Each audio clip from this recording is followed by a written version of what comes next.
Tuloy pa rin ang kaso laban kay Robert Blair Carabuena sa kabila ng paghingi niya ng tawa dahil sa pananakit sa MMDA traffic constable na sumita sa kanya. Habang papunta naman dito po sa Quezon City Prosecutor's Office kanina, napag-initan at binato pa si Carabuena. May live report si Steve Dailisan. Steve?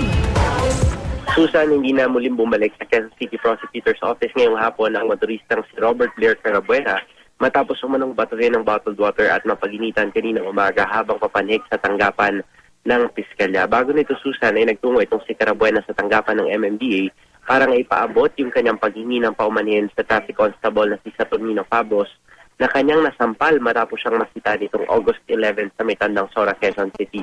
Natakot daw siya sa galit ng taong bayan sa mga social networking sites at hindi pa rin siya nakakabalik sa trabaho hanggang hindi pa raw natatapos ang investigasyon. Ayon sa kanyang abogado na si Attorney Cesar Ortega, kahit pa raw ang mga convicted criminals ay dapat pa rin bigyan ng ikalawang pagkakataon at kapatawaran.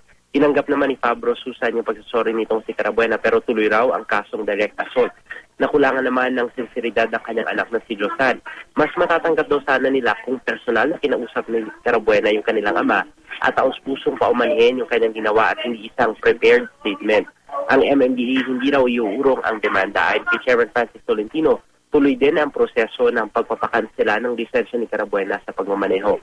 Kasabay nito, siniguro ni Tolentino Susan na ilalim sa mas maigting na training sa self-defense ang mga traffic constable. Bibigyan na rin daw sila ng batuta para maidepensa ang sarili sakaling kailanganin. Susan? Maraming salamat, Steve Dailisan.